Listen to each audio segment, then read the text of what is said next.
Olá, programa Repórter Cidadão, retornando nesta sexta-feira, a partir das 13 horas, como sempre, e desta vez com duas visitas ilustres, que dão a continuidade do debate político. Já estivemos com a presença do presidente do PDT, Reginaldo Bassi, já tivemos com outros partidos aqui participando, e hoje vamos conversar com o Partido Progressista, na presença do jovem presidente, Paulo Grigoletti Gastal, e a presença do presidente de honra, sempre presidente, e nosso ex-prefeito, Adolfo Fetter. Bem-vindos ao programa Repórter Cidadão. A fala é de vocês, o microfone também. Boa tarde, Flávio. Boa tarde, Fetter. Muito obrigado pelo espaço. A gente, como hoje presidente do partido, fico muito lisonjeado de participar desse programa, uma audiência qualificada e onde tem como objetivo propor o debate, sem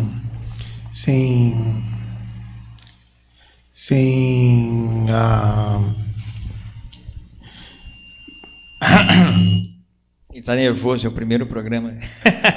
Não, vontade. Sem mensurar por classe política, claro. Sem ter bom debate. A ideologia, o bom debate, dando vozes para todos, independente de ideologia política, e isso é muito importante para a cidade e para a democracia. Então, quero te agradecer em nome do Partido Progressista pelo espaço. Merece.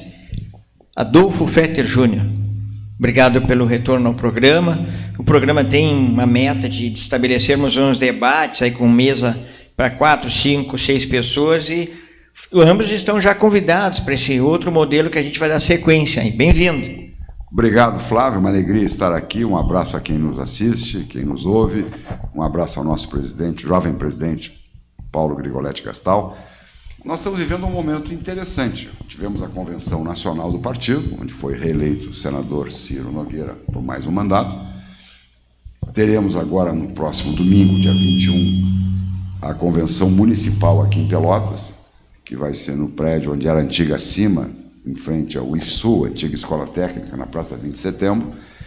E estamos numa chapa de consenso, montada com discussão com os vereadores, com lideranças, atendendo a todos os critérios de 30% de mulheres, 20% de jovens, 20% de negros. Alguns têm as 2 ou até 3 características, tem jovem, mulher e negro, a mesma pessoa, mas, de qualquer maneira, conta para cada categoria. Então, é um partido com uma boa representatividade, 2 vereadores muito atuantes, o vereador Rafael Amaral, o vereador Michel Promove. E, então, temos essa mobilização. E o Paulinho Gastal, que aqui está, em princípio deve ser reeleito. Até agora é a única chapa que foi apresentada dos 45 titulares, 15 suplentes e mais Conselho Deliberativo, Conselho Fiscal, Juventude, Movimento Afro, Trabalhador, tem vários órgãos. Vários segmentos. Vários segmentos, e a chapa apresenta um pacote de tudo isso, delegados da Convenção Estadual. Então, tudo indica, salvo algum engano, que o Paulo deve ser reeleito, um jovem, conciliador, jeitoso, escolhido para continuar o nosso presidente, que, apesar da sua juventude, demonstrou muita competência nessas articulações políticas. E, além de ser uma convenção exigida pela lei por um mandato de 3 anos, também vai ser um momento de configurar algumas filiações ao nosso partido, pessoas que ou não tinham partido político, ou vêm de outros partidos, e que confirmaram que no domingo estarão se somando a nós, seja para serem candidatos ou não nas eleições municipais. Isso é outro capítulo que vai ser decidido na época oportuna que a lei permite, é lá em julho do ano que vem, mas possíveis nomes que o partido poderá apresentar em candidaturas, que estão vindo reforçar a nossa legenda, e também, de uma certa forma, é o início do processo em relação às eleições de 2024. Então, essa convenção, além de eleger o diretório, renovar o executivo, seus órgãos, dar continuidade ao trabalho que vem sendo feito, também, e de ter filiações, também vai marcar o primeiro passo concreto para o diretório e executiva que vão comandar as candidaturas, propostas de governo, eventuais coligações ou não com outros partidos. Então, é uma eleição importante na vida partidária e é uma questão importante porque vai começar efetivamente a nossa preocupação, a nossa dedicação com as eleições, que vai ser esse diretório que vai conduzir. Muito bem. Presidente, antes de perguntar sobre o futuro, quero que tu faça rapidamente aí um relato do que foi os teus primeiros 2 anos de mandato, tua experiência de presidente, que tu considera positivo. Nós começamos o partido, a presidência do partido, com grandes pendências jurídicas, né? Apesar de eu ser advogado, estava bem complicada a situação do partido em relação às prestações de contas. Isso é uma obrigação que o partido tem que fazer com a Justiça Eleitoral. É anual. Anual, e no ano de eleição, 2 prestações, a anual e a eleitoral. E foi esquecido, caiu no esquecimento ali das gestões anteriores, e nós tivemos que resgatar todos esses processos, alguns físicos ainda, hoje eletrônicos, e conseguimos regularizar toda essa situação. Pegamos uma sede também praticamente abandonada. O PP é um dos únicos partidos que tem sede própria em Pelotas. É verdade. Tem 2, então, PP e o MDB, que na época, na ocasião, o presidente era falecido, em memória, Ismael Carneiro. E comprou a sede própria do MDB, mas foi muito, muito suado, né? Nós já tínhamos o PP uma já sede, tinha. E na gestão anterior trocaram por outro prédio, só que não fizeram a obra. Então estava abandonada e o Paulo e a sua equipe, junto com os vereadores, o pessoal, teve que acabar a obra, pintar, e também vai ser mostrado aos filiados depois da convenção. Olha que maravilha. Quando acabar a convenção, vai mostrar a sede com a sua obra pronta para ser utilizada. Esse é um ambiente para o partido poder discutir as suas ideias, né? Para a gente poder reunir, abrir espaço para os nossos filiados poderem também organizar suas reuniões com as suas equipes. Esse é um espaço amplamente para discussões, e o partido, eu acho que é importante para o partido ter um lugar onde se identifica. E na região ali da nossa sede, que é no bairro da Cerquinha, ali na Voluntários, com a Barão de Conceição, é um ambiente onde o progressista vai adotar. E esperamos que a região também nos adote, e a partir dali começar a fazer também entregas para a população, Dia da Criança, Natal. Mas isso são planos para o futuro, já que a sede vai ser entregue agora dia 21, junto com a nossa convenção, após a convenção. Também tivemos aí nessa questão da nossa gestão, né, que eu falo da gestão junto com a nossa executiva e com o diretório, que sempre foi muito atuante, muito nos apoiou, principalmente o nosso sempre prefeito Fetter também sempre foi um grande parceiro. E hoje o partido se encontra, vamos dizer assim, unificado. Isso tem muita responsabilidade do Fetter, que no momento de extrema delicadeza para o partido, que a gente estava vivendo um momento difícil, um momento de desunião, o Fetter conseguiu unificar um braço do partido, que é aí o que eu gosto de chamar dos progressistas de verdade, para quem estava em busca do crescimento do partido, em respeito à história do partido, e nesse braço do partido estava o Fetter, Dr. Érico Ribeiro, o vereador Rafael Amaral, jovens promessas que depois se destacaram, que é o caso do nosso vereador Michel Promove, bem como grande parte da nominata que concorreu. Só fazer um parênteses... A nominata que concorreu ao vereador. A comunidade concorreu ao vereador. Só fazer um parênteses, foi uma nominata diversificada, com o maior número de mulheres que concorreram na cidade, a nominata com o maior número de mulheres, a nominata com o maior número de negros. Então o partido não é aquele partido que fala, é aquele partido que faz, pratica boa política. A gente não sai espalhando a 4 cantos isso aí. Talvez até seja um defeito nosso, né, Fetter? Nós não era para fazer mais propaganda, mas a gente gosta de fazer a prática. E hoje, que eu fecho os parênteses, é a união que nós temos. Como o Fetter bem disse, nós estamos nos encaminhando agora para uma convenção no domingo. Por enquanto, uma chapa só inscrita, mas essa chapa está, o que eu vejo assim como as referências do PP de hoje. Fetter, o Carine, o Mansur Macluf, Érico Ribeiro. Tem uma velha guarda e tem uma grande renovação. Exato, o Celister, temos a Beth Marques Dias, também temos figuras... Lideranças experientes e pessoas que vão concorrer pelo partido, como é o caso do Dr. Michel Alau, o próprio Rafael Amaral, Michel, os vereadores, suplentes, o Robinho Botelho, o Fabrício Tavares. Então, hoje o progressista está caminhando aí de mãos dadas, todos os nossos filiados, mirando o futuro, já que nosso passado já está um pouquinho, nós já conseguimos semear a terra. Agora vamos começar a plantar semente. O nome diz tudo, partido. O grande desafio é fazer que o partido seja unificado nas ideias e nos projetos, né? E por falar em projetos, Fetter, a vida é um desafio permanente e eu sei que tu te sente diariamente desafiado a lutas, batalhas, pelo cotidiano, pelo dia a dia, pelas dificuldades que a gente vê, pelas dificuldades que apresenta a sociedade.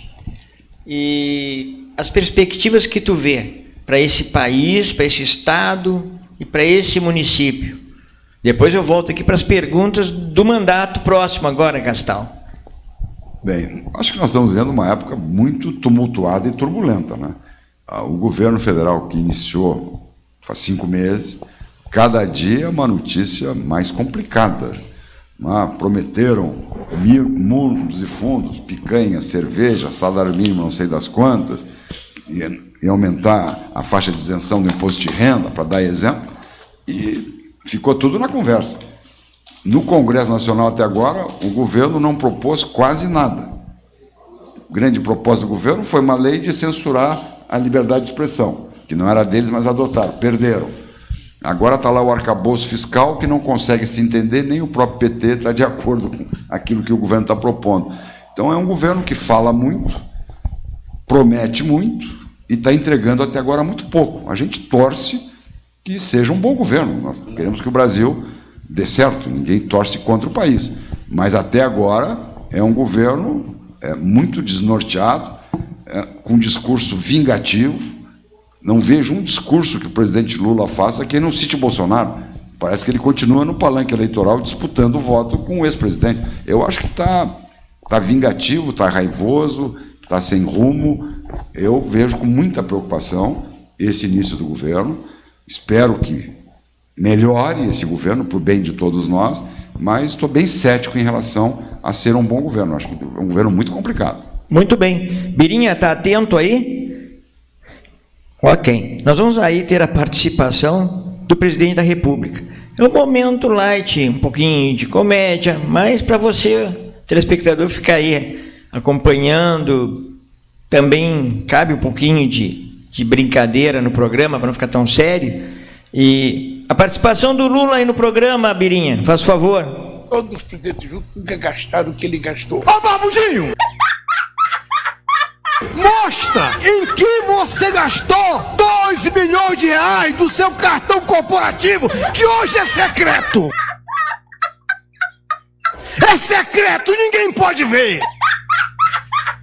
O Barbudinho gastou com o grupo dele mais de 12 milhões de reais no cartão corporativo. Quando era o meu presidente Bolsonaro, ele achava ruim, chorava, dizia que estava fazendo coisa feia. Agora o Bolsonaro, ele viajava, ficava até nos hotéis do Exército, Brunini, até nos quartéis. Sabe quanto era a diária? 70 reais. Ah, meu caro, ensine pra esse Barbudinho como é que se faz respeitando o povo brasileiro, rapaz. É isso que precisa. Esse governo precisa respeitar o Brasil e os brasileiros. E olha, gente, ele adora pobre. É tanto que deu 18 reais no salário mínimo. Apenas 18 reais. Adora pobre. Agora a riqueza mora do lado dele, porque pobre ele gosta só de hoje. Me ajuda. Mas vamos lá, passa para o próximo. Como se tivesse passado um furacão nesse país e tivesse destruído. Ou seja, só para a gente ter ideia da desgraça que esse país foi submetido, dos 700 milhões de brasileiros que morreram da Covid. Primeiro erro de Lula, o Brasil não tem 700 milhões de habitantes, tá? Não existe 700 milhões de habitantes no Brasil ainda, ok? O segundo erro de Lula. 300 milhões morreram por culpa de um governo negacionista. O segundo erro é que eu e você tá todo mundo morto. Todo mundo morto. Por quê? O Brasil hoje, para você ter ideia, não tem 700 milhões e também não tem 300 milhões. A população do Brasil é de 214,3 milhões, que é o último dado que eu tenho aqui, né? Referente a 2021. Resumindo, o Lula acabou de matar o Brasil inteiro.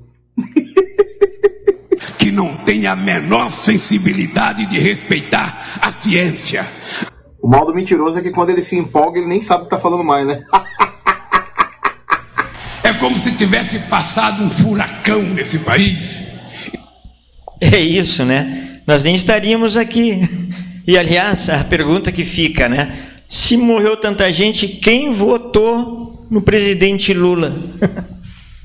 Um erro fatal, né? É difícil. Além de se atrapalhar com os números, está raivoso, está agressivo, não saiu do palanque. Ele tem que se dar conta que ele é o presidente da República, e é o presidente de todos, não é presidente só de um partido ou de um lado. Verdade. Eu lamento muito esse início de governo. Espero que melhore, porque até agora está muito ruim. E, aliás, né, os projetos são... eu vi falas do Flávio Dino sobre a questão do direito da livre expressão, que, na minha opinião, chega a ser absurdo, do jeito que ele se comporta, do jeito que ele se pronuncia. Ele diz que decide, quem quiser fica, se não sai. Tu acha preocupante isso, Gastão? Tu que é advogado, o que aconteceu no dia 8 de setembro, de janeiro, perdão, esse desdobramento todo, falta de segurança jurídica, me permita. São vários pontos, né, Flávio? Eu sou um defensor da liberdade de expressão extremista. Eu acredito que a liberdade de expressão ela tem que ser 100%. Senão, se tiver uma censura, já não podemos falar em liberdade de expressão. Então, quando a gente tem nossas opiniões, nossos argumentos, inclusive em piadas, em textos, em petições, elas devem ser autorizadas, devem ser liberadas, né? Tanto a liberdade de expressão. Claro, e se ofender algum indivíduo, alguma coisa, que busque a justiça, assim como já tem as penalidades no Código Penal. Previstas. Então, eu acredito que isso é página virada. Infelizmente, quando a gente vê o Flávio Dino falando dessas propostas de lei, a gente sabe o que é realmente o interesse, qual é o objetivo, que é a praticar a censura, controle da mídia, controle das redes sociais, o que já aconteceu em países vizinhos aqui, e a gente sabe muito bem como é que é o final, e a gente batalhou muito nos últimos pleitos para que evitasse isso. Infelizmente, o governo Lula está aí, está um governo raivoso, um governo que está utilizando ainda o palanque, em vez de estar utilizando a tribuna para poder fazer, até aprovar as leis de que sejam de benefício para a população, que prometeu tanto, que é cuidar das pessoas pobres, que é cuidar da sociedade, e o que não está fazendo. Insegurança jurídica, Flávio, isso também está muito grave. O que aconteceu recentemente em Brasília, onde foi cassado um deputado federal eleito por 334 mil votos, o deputado mais votado do Paraná, que foi para as urnas, que a população escolheu, foi cassado pelo Poder Judiciário. 7 votos a 0. 7 votos a 0. Ele pode recorrer? Mas ele tinha tido a candidatura autorizada. Sim. Ou seja, ele cumpriu todos os requisitos para ser candidato. 5 meses depois de tomar posse, por uma presunção de que ele podia ter se afastado para evitar... pelo amor de Deus, não existe presunção de culpabilidade, existe presunção de inocência. Mas eu vou ter que ser um pouco mais... eu vou até mais. O Lula, por exemplo. O Lula cometeu alguns crimes, a justiça o autorizou a concorrer, ele concorreu e ele ganhou. Vamos caçar agora? Não. Infelizmente... E o outro não cometeu crime nenhum até agora, não está nem sendo processado. Exatamente. Ele pode recorrer à instância mesmo superior, com 7 votos a 0. Mesmo com 7 votos a 0, tem que achar aí uma... Mas recorre dentro do próprio Supremo Tribunal Eleitoral. É perigoso. É o jogo jogado, né? Aí voltamos ao Congresso, onde o Fetter teve experiência como deputado federal.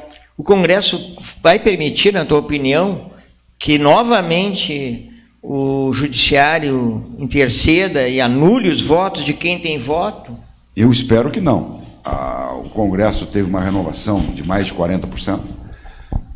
Não é um Congresso de esquerda, predominantemente, é um Congresso de centro ou de centro-direita.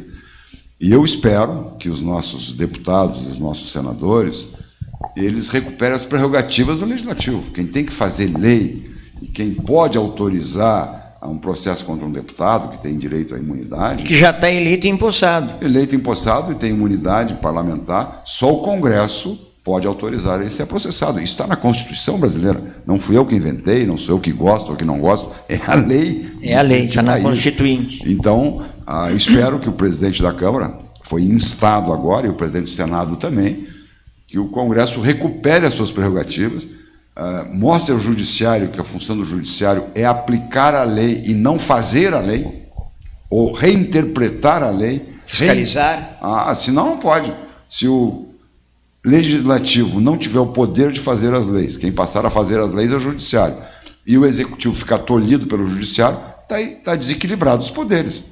A independência dos poderes, são 3 poderes, independentes e harmônicos, e hoje isso está completamente desequilibrado. E quem está mais enfraquecido, embora seja muito forte se usar a sua força, é o Congresso, porque o Congresso é que efetivamente representa o povo. Quem está no Executivo foi eleito por uma parcela da população. O Senado representa o Estado. Para você, telespectador, o Senado representa o Estado, mas o deputado federal ele representa diretamente. E todos estão lá. Porque no Executivo está uma parte, aqueles que ganharam a eleição, ou que ajudaram a ganhar. O Judiciário estão as pessoas que foram indicadas ou que são de carreira. Quem é que representa o povo, a vontade popular? E por isso é que faz a lei. É o Legislativo. E isso está totalmente equivocado nesse momento. Então, eu espero que o presidente da Câmara, o deputado Arthur Lira, que é o presidente do Senado, façam valer a Constituição, as prerrogativas, e coloquem um freio nos exageros que estão acontecendo. Que, aliás, parece que o Lira se pronunciou, dizendo que é papel do Congresso. Porém, eu acho que o Lira está esbarrando muito no senador, no presidente do Senado, né?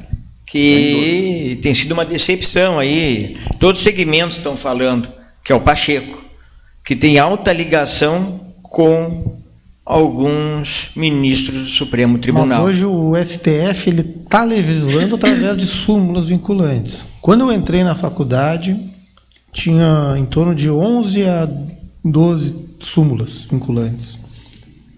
Nós, alunos, operadores do direito, sabíamos todas de cor. Hoje, acredito que está em 300, 400 súmulas. Ou seja, tem um todo código, dia cria uma nova. Os próprios juízes. São as interpretações deles que ficam simuladas. A gente diz que está simulado. Quando o Congresso demora para fazer uma lei, o que eles fazem? Eles fazem uma súmula a respeito disso, uma súmula vinculante. E aí ela passa a ter peso de lei. Então, hoje o Judiciário, o STF, tem legislado.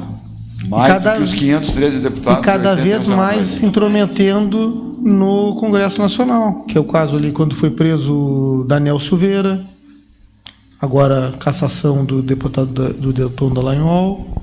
Porque quando a Dilma foi impeachmentada, ela seguiu todos os ritos da Constituição. Não foi golpe. Pode dizer que foi golpe, pode dizer que não foi, pode esbravejar. Mas foi seguindo. Mas o presidente Supremo estava lá, o Lewandowski. Constituição. Exato. Tudo que prega a Constituição foi seguido à risca. Agora, o Deltan Dallagnol, será que aconteceria isso com um candidato de esquerda? Não. Aí que está. Foi a base da teria manifestações na rua, quebra-quebra. Interpretação. E, aliás, não fica aí. Eu acho que o Moro, apesar de estar no Senado, está na lista. Como o deputado Nicolas, que fala muito, está na lista. É a verdadeira caça às bruxas. Acredito que a gente vai ver ainda mais disso acontecer se o nosso Congresso não der uma pronta resposta. Pois é bem complicado. Mas voltando um pouquinho aqui agora a Pelotas, e a pergunta que não pode calar, né? Sobre o futuro, então, os próximos anos do mandato, da gestão do Dr. Gastal. Quais são os projetos? E agora, quando a imagem volta para o Gastal, casualmente a gente percebe, só lá no Gastal vai aparecer a porta da prefeitura. O PP vai trabalhar com a ideia de candidatura própria? Como é que é isso, Gastal? Agora é contigo aí. Como eu estava falando, Flávio, na primeira gestão a gente conseguiu arrumar a casa. Agora, se tudo der certo e o indicativo se concluir e eu for reeleito, nosso foco vai ser montar uma nominata forte para as eleições de 2024, nominata de vereadores. Nós, na última eleição, tivemos 32 candidatos. Com a alteração da lei, nós vamos ter que riscar da nossa nominata 10 nomes, pois só pode 21 mais um, é o número de cadeiras que vão concorrer mais um. Isso é um problema para nós. Somos um partido que temos 13.500 filiados, em Pelotas, sede própria, um ex-prefeito atuante e um partido que mira também o crescimento. Então, além da nossa nominata, que também vai ser uma exigência da executiva e dos vereadores, o nosso indicativo hoje é de ter a candidatura majoritária. O partido como Progressistas, ele não pode se eximir de concorrer do pleito pela sua grandeza, pela sua história.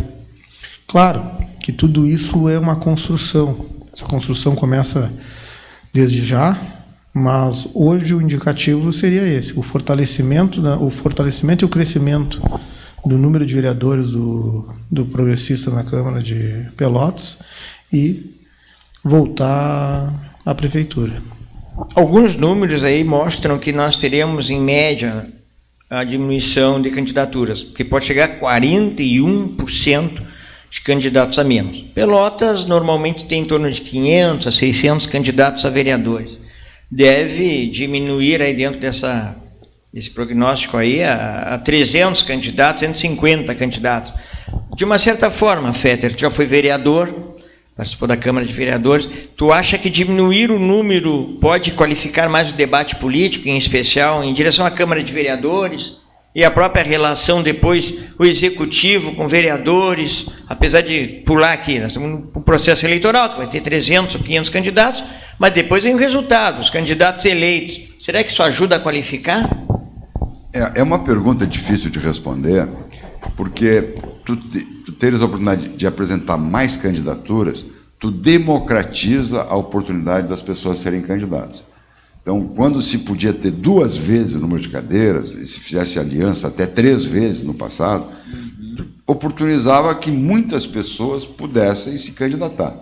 Na hora que tu vai reduzindo, primeiro para 1,5 vezes o número de cadeiras, mesmo em coligação, foi na eleição passada. Então, baixou de 60 e tantos para 32 candidatos. Agora, o máximo que cada partido pode concorrer são 22 chapas, 22 candidatos, dos quais 30% tem que ser mulheres. Seja coligados ou em federação. Não tem mais aliança ou coligação na proporcional. Pode ter aliança para prefeito.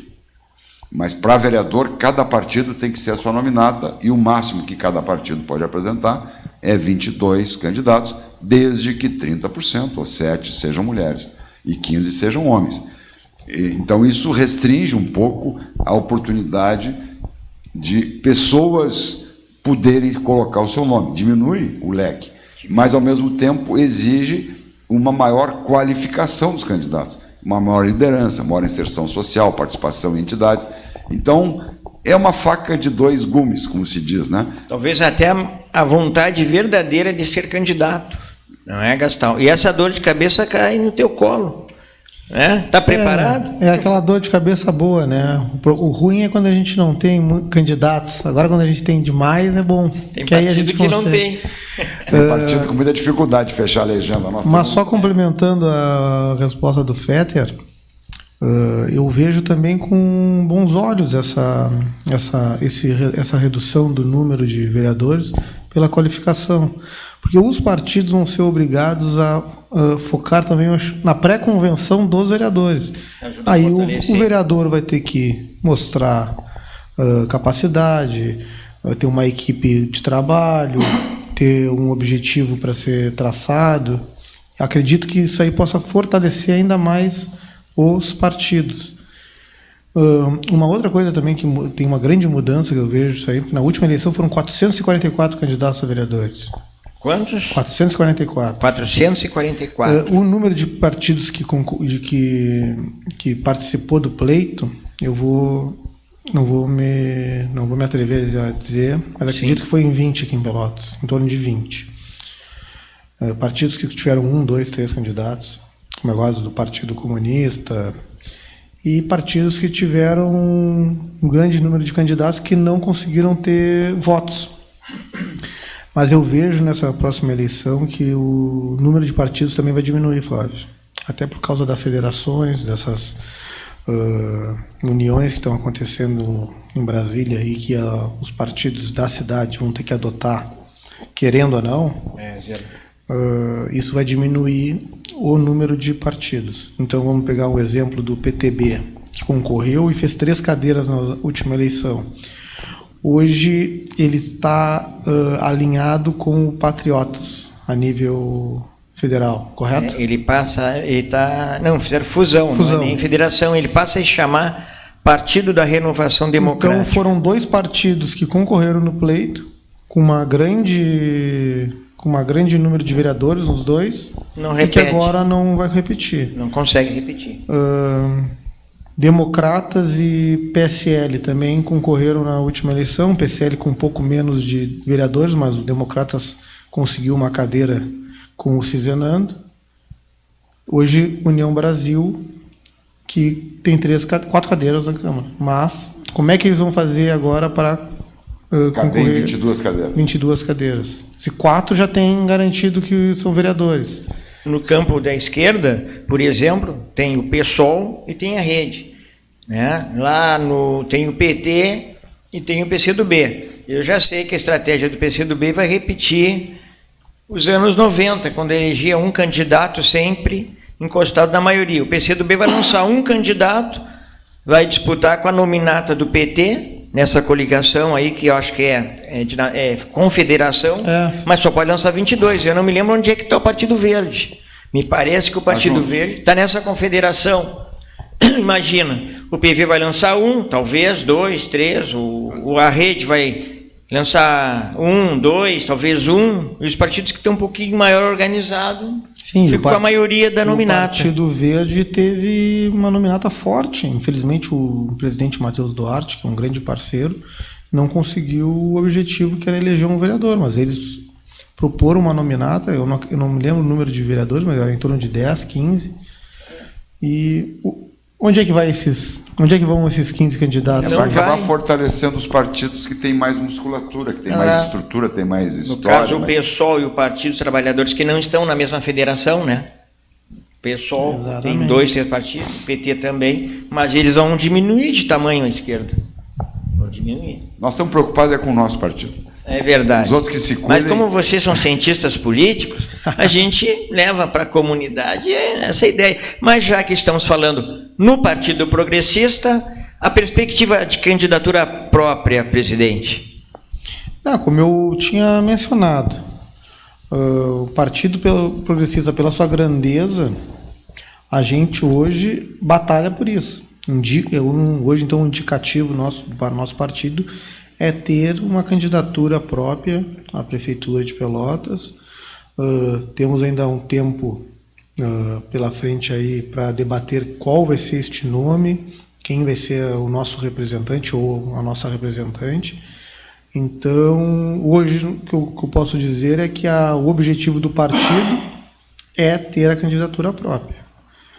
Já estamos conversando com alguns partidos do centro-direita, partidos que não se sentem contemplados com a atual gestão da prefeitura, que não fazem parte da base, e nós estamos encaminhando aí um projeto que também, após a nossa convenção, nós já temos uma reunião marcada para o dia 11, né, que nossas datas de nossas reuniões são sempre dia 11 de julho, junho, para já debater o que nós vamos querer para a eleição de 2024, como apresentar isso para a população, chamar a população para dentro do partido, para dentro do nosso plano, e vamos trabalhar a perspectiva de uma candidatura forte, que tenha, e que nós desejamos que tenha sucesso nesse próximo pleito. As comissões temáticas. Exatamente. Eu me lembro da candidatura do Fetter, que ele fez um grande evento no Gonzaga, onde foram distribuídas diversas mesas e comissões, e ali formatou o programa do partido. O que vem primeiro, Fetter? O programa do partido ou o candidato? Eu acho que tem que ser as propostas. Acho que nesse momento a população está querendo saber, vocês querem o poder para quê? O que vão fazer diferente de quem está aí ou de quem tem outra ideia? Então, é o que eu tenho defendido nas nossas conversas, que a primeira reunião tem a convenção dia 21 de maio. Sim. As nossas reuniões, geralmente, quando são possíveis, às vezes chove, às vezes dá problema, é no dia 11, para celebrar o número do partido, que é o 11. Então, o que eu tenho defendido, e o presidente Paulo Gastal reafirmou agora, é que a primeira reunião depois da convenção seja para criar a comissão para discutir as propostas de governo.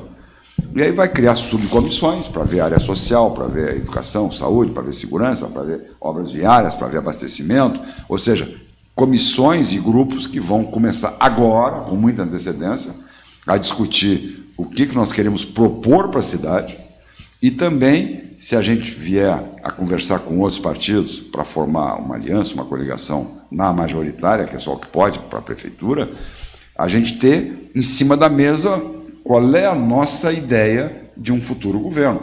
Eu acho que a população espera, hoje, mais que uma discussão de nomes, uma discussão sobre propostas. E eu acho que o grande desafio é iniciar agora, em junho, esse trabalho, para quando chegar nas conversas de alianças e quando chegar o ano eleitoral, nós temos com clareza o que nós queremos para a cidade. Na reunião seguinte, começar a fortalecer as candidaturas a vereador. Então, já definir uma pré-lista para ir trabalhando quem são esses 22, que vai ser uma guerra para conseguir fazer um elefante caber num pires. Quer dizer, nós temos muita gente para esse número reduzido, mas vamos trabalhar isso para qualificar a nossa representação. E a questão de prefeito aí depende muito dessa possibilidade ou não de alianças políticas. Então, é muito cedo ainda, porque o Brasil está em ebulição, o Congresso está nessa fase complexa de início de governo. Então, acho que a candidatura a prefeito tem que ser uma consequência. Eu tenho essas propostas e tenho essa nominata de vereadores. Vou ter uma bancada forte. Aí nós vamos sentar para conversar com os outros partidos e ver quem afina com as nossas ideias e quem deseja se somar a esse processo e sugerir outras pautas que o partido possa incorporar e fazer um plano de governo adequado. Tem aí nas redes sociais muitas manifestações, a gente percebe que transporte coletivo, saúde, é uma das grandes reclamações da comunidade. Individualmente, a gente vê isso nas redes sociais. Dificuldades que mostram que o governo não conseguiu avançar, não é? E, claro, eu acho que a manifestação popular ela vai estar presente e a gente percebe algumas pautas, né, que a gente vê. Eu vejo saúde, eu vejo transporte e, lógico, saneamento básico parece que paralisou. Não se vê isso nos bairros. É difícil, e é tão difícil que quando acontece alguma coisinha, às vezes tem até foguetes. E a gente vai olhar lá... Mas é um dos grandes problemas. Alguns metros de saneamento. Tem que ser enfrentado. É um dos grandes problemas. Nós temos um bom abastecimento d'água, embora esteja estrangulada, porque a última barragem que foi feita foi na década de 60, quando meu tio era prefeito de Pelotas, inaugurou a barragem de Santa Bárbara em 65, 66, E a cidade cresceu, a gente conseguiu, quando eu fui prefeito, ampliar em 40% o Sinote, conseguiu o recurso e aprovou o projeto para fazer a estação de tratamento de água do São Gonçalo. Eu iniciei essa obra, licitei os canos e tudo mais, fiz o projeto. Pô, saí em 2012, 11 anos depois, a estação de tratamento de água de São Gonçalo não existe. Então, chega no verão, por exemplo, é uma dificuldade para abastecer os bairros, para abastecer os balneários, e o consumo de água aumenta por causa do calor, e nós estamos há 11 anos para concluir essa obra que vai aumentar em 50% a capacidade de abastecimento de água de Pelotas. Então, sem dúvida, embora nós temos uma boa rede de distribuição, e 90 e tantos % da população tem água tratada, mas falta água, porque está faltando essa captação e tratamento. E esgoto nem se fala, nós temos mais de 300 quilômetros aí nos bairros e vilas sem canalização de esgoto, sem tratamento de esgoto. Também deixei 5 projetos aprovados para levantar para 80% de tratamento de esgoto em Pelotas. Nenhum foi concluído até hoje. Só tem um em execução, que é o Novo Mundo. As outras 4 pararam. No Fragata, no Simões Lopes, no Areal, no centro, simplesmente sumiram. Então, isso é um grande desafio, porque isso implica em despoluir os nossos córregos, principalmente o Canal de São Gonçalo e a Lagoa dos Patos, para turismo, mas para a saúde da população. Essa pessoal nas vilas... É uma questão de saúde. É uma questão de saúde pública. Saúde aí tem pública. Barata, rato, doença, mosquito. Então, tem as novas doenças que surgem, né? E eu ataquei isso. Consegui o dinheiro para a estação de água de São Gonçalo, que é uma obra de Santa Ingrácia, que não acaba nunca, em 12 anos de obra, e consegui dinheiro para 5 estações de esgoto, estão fazendo uma. E não concluiu também, em 12 anos que nós estamos fora da prefeitura.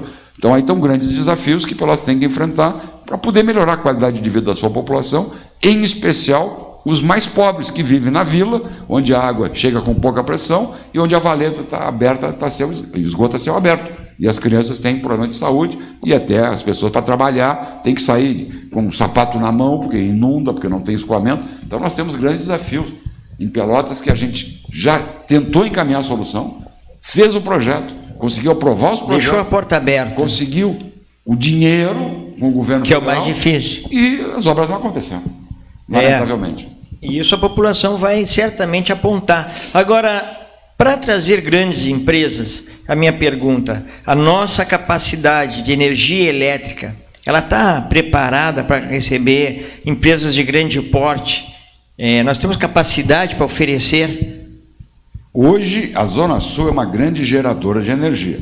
Com esses parques eólicos que foram feitos aqui no litoral, principalmente Santa Vitória, Chuí e outros que estão em execução, nós sempre dependíamos muito da energia do resto do estado, inclusive nas horas críticas de Candiota movida a carvão. Agora nós estamos virando uma região muito produtora de energia. A distribuição não acompanhou. Com a privatização entrou a Equatorial, eu sou produtor rural, eu tenho uma propriedade no interior. Não é incomum a gente passar 1, 2, 3 dias sem luz, num período que tu precisa de energia para fazer uma safra. Imagina uma dona de casa ficar sem geladeira ou sem freezer por 2, 3 dias. Imagina a meninada ficar sem internet por 2, 3 dias, ou sem televisão. Então, o nosso gargalo hoje em Pelotas, tanto na zona urbana quanto na zona rural, mas principalmente na zona rural, é a distribuição. E eu dou um exemplo curioso. Quando fizeram a duplicação da BR e botaram esses trevos, na hora que ligava o trevo de tardezinha, ali em frente à Vila Princesa, caía a luz na Vila Princesa inteira. Ou seja, estava no limite a capacidade de... O Robinho Botelho, que é nosso suplente vereador, era e é presidente da Associação de Moradores, ele me procurou. Tia, nós temos que ir na CE, na época era CE, agora é Equatorial, porque na hora que liga o viaduto, cai a rede de todo o bairro, as pessoas chegam do trabalho, não pode tomar banho, não pode ver televisão, não tem que cozinhar no escuro. Então, isso dá uma ideia, com um caso concreto, há poucos anos atrás, de como a nossa estrutura está muito sucateada na distribuição. Eu espero que a Equatorial consiga melhorar isso aí, para que a gente possa ter essa estrutura, além de água e tratamento de esgoto, que são fundamentais para o meio ambiente e para a sobrevivência, tem que ter energia elétrica para as empresas quererem se instalar aqui. E não podemos ir longe, não precisamos ir longe. Rua 27 do bairro Pestano, a última rua do bairro, então há mais de 3, 4 semanas sem água. Voltei à água, né? Mas só para registrar, sem água. Agora parece que entrou alguns caminhões lá, as pessoas sem água, sem ter como tomar banho, enfim. A vida fica um inferno. Tá horrível, né? Pelotas está sendo abastecida por caminhões-pipas, né? Vejo circular esses caminhões-pipas aí, não sei qual é a...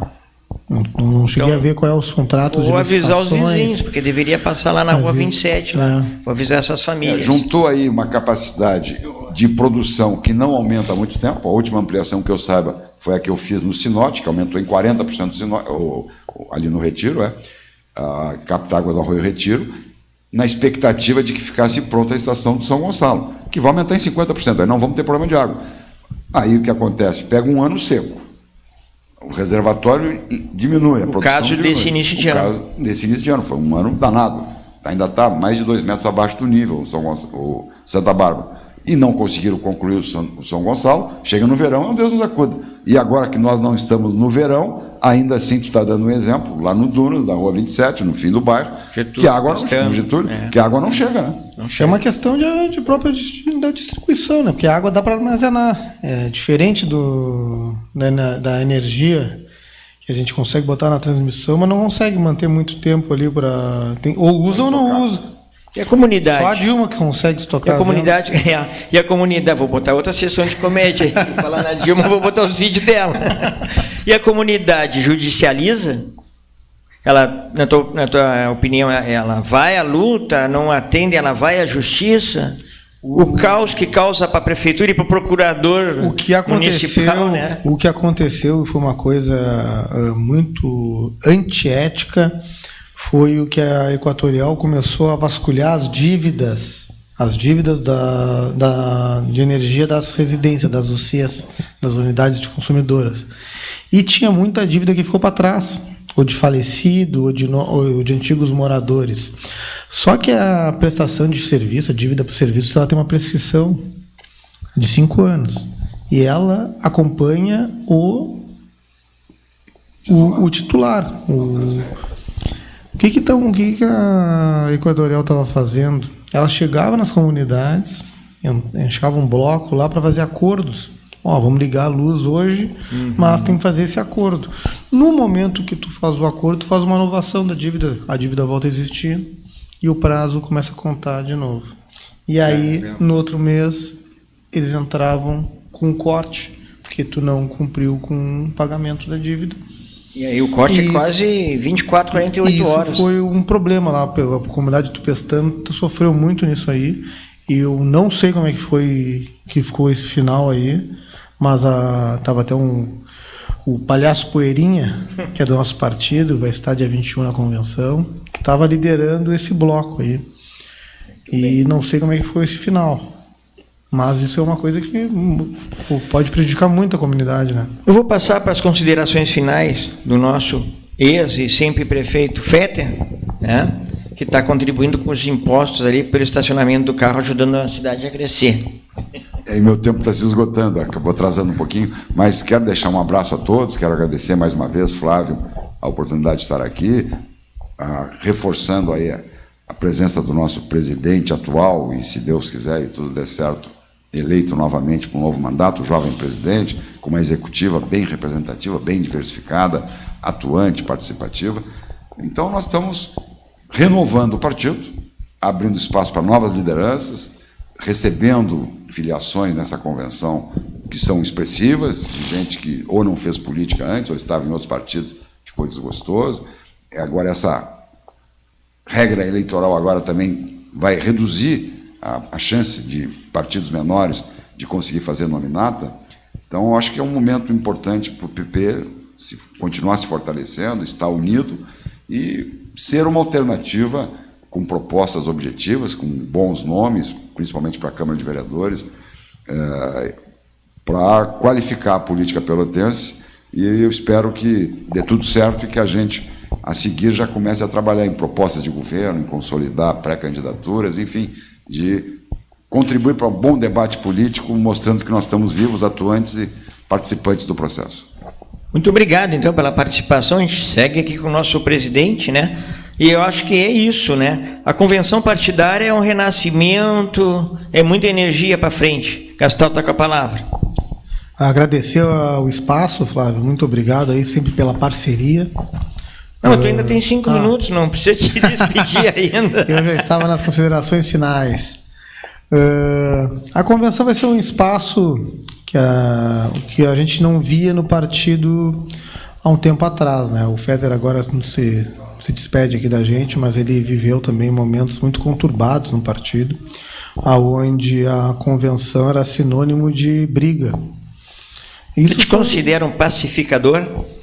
Eu me considero um diálogo. Eu estou aberto ao diálogo com todos. Eu acho que a conversa é o melhor caminho. Mas não um pacifista, né? Porque eu também não fujo de uma briga. Até porque o nome é partido. Exatamente. Se a outra parte não quer pacificar, não tem como a gente ser pacífico. Não tem como fazer mágica, né? Não sou Gandhi. Não dá para fazer de conta. Mas eu sou aberto ao diálogo. A gente conseguiu fazer essa construção toda com a base do diálogo, conversando com todos os lados. E principalmente, Flávio, que eu vejo que é importante para o presidente, para o gestor do partido, não é conversar apenas com o vereador, os vereadores eleitos. Isso é fácil, porque eles estão presos ao partido, né? Porque a cadeira é do partido, né? Pois é. Então, até que abra a janela, a cadeira que ela pertence ao partido, então eles estão amarrados ao partido. Então, daqui a pouco tu pode se desentender, eles vão ter que sair só em março.